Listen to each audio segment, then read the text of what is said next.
ভাইরে ভাই, এই নাটকে অন্যায় করে ফরে স্যার। একটা সুযোগ দেন, বলার লোকের সংখ্যা এত বেশি, মনে হয় ক্ষমা চাওয়াই এদের ফুল টাইম চাকরি। দুনিয়া টাকার গোলাম নাটকের 20 নম্বর পর্ব হতে যাচ্ছে আরেকটি টান টান উত্তেজনা ভরা পর্ব।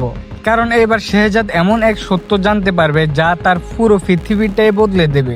আমরা দেখেছি ঋতুর বাসায় যাওয়ার পথেই শেহজাদের কাছে ফোন আসে বস্তি থেকে। সেখানে গিয়ে সে জানতে পারে তার বোনের বিয়ের জন্য ব্যাংক থেকে পাওয়া টাকার মধ্যে ছিল নকল টাকা, আর সেই নকল টাকার কারণে তার বোনের জীবন শেষ হয়ে গেছে। এই সত্য জানার পর শেহজাদ একেবারে ভেঙে পড়ে। এরপর এক মুহূর্তও দেরি না করে সে বোনকে নিয়ে ছুটে যায় সেই ব্যাংকে। ব্যাংকের সবাই প্রথমে বিষয়টি সামাল দেওয়ার চেষ্টা করলেও শেহজাদের একটাই কথা, আমার বোনকে জীবিত করে দেন, না হলে আমি এখান থেকে এক পাও লড়ব না।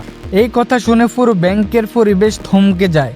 পরিস্থিতি এতটাই খারাপ হয়ে যায়, ব্যাংকের বড় কর্মকর্তারা শেষ পর্যন্ত শেহজাদের পায়ে ধরে ক্ষমা চাইতে বাধ্য হতে পারে। কিন্তু ভাইরে ভাই, ভাঙ্গা কাছে যতই গাম লাগান, আগের মতো কি আর হয়?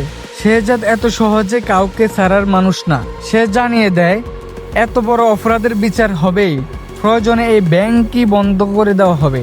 এই কথা শুনে ব্যাংকের কর্মচারীদের মুখের রং মুহূর্তেই উড়ে যায়।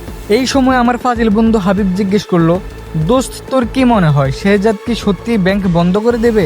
আমি বললাম, ভাই, শেহজাদের রাগ যখন নকল টাকার মতো ধরা পড়ে তখন বড় বড় অফিসও আসলে ভয় বুঝে যায়।